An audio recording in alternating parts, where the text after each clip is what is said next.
미국 대통령 선거가 이틀이 지났지만 아직 당선자를 확정짓지 못하고 있습니다. 네, 바이든 후보는 경합주에서 승리를 해나가자 승리를 확신한다고 밝혔는데요. 반면 트럼프 대통령 대선 캠프는 펜실베이니아주 등 일부 주에 대해 개표 중단을 요구하는 소송을 제기했습니다. 국제부 연결합니다. 최무석 기자. 네, 국제부입니다. 네, 이 시각 현재 개표 상황 다시 한번 정리해 보겠습니다. 선거인단 확보에서는 바이든 후보가 크게 앞서고 있죠. 네, 그렇습니다. 미국 50개 주 가운데 당선을 확정짓는 곳이 44개 주입니다. 6개 주는 아직 개표가 진행 중입니다.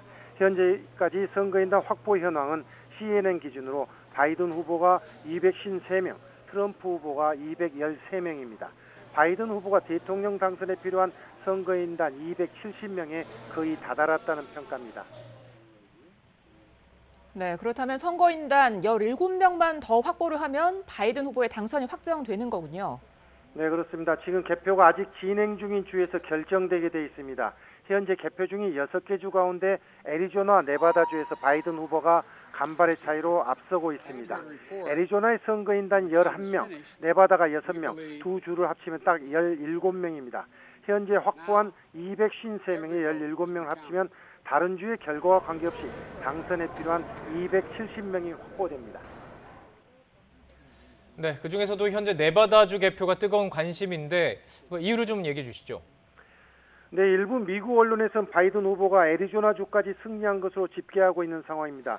264명의 선거인단을 확보했다는 것입니다. 86% 개표 상황에서 2.4%포인트 앞서고 있기 때문입니다. 그래서 네바다주 선거인단 6명을 확보하면 당선이 가능하니까 여기 개표 결과에 온통 관심이 쏠리고 있는 상황입니다. 지금까지 네바다주는 바이든 후보가 0.6%포인트 앞선 상황입니다. 박빙입니다. 우리 시간으로 오늘 아침까지의 상황이었습니다. 앞선 네바다주 선거 당국이 일부 카운티 당국자들의 작업을 방해하지 않기 위해 개표 작업을 진행하면서도 우리 시각으로 내일 새벽 2시까지 개표 결과를 발표하지 않겠다고 밝혔습니다.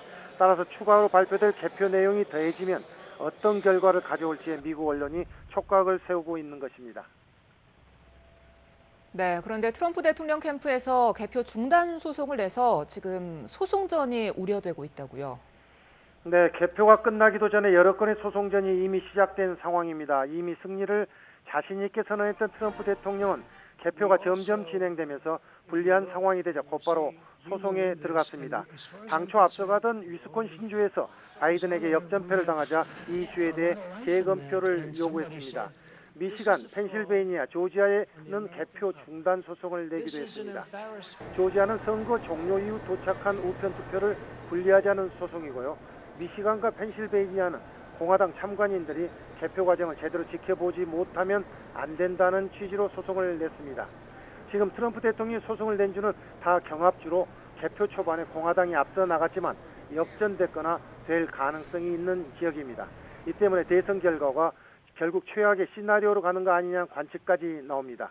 외신들은 앞서 트럼프 대통령이 우편투표 개표가 늦다는 점을 이용해 선거일 당일 이른 승리 선언을 한 뒤 초접전지에서 결과한 대법원을 끌고 가 승리를 쟁취할 수 있다고 우려해왔습니다. 지금까지 국제부에서 YTN 최문석입니다.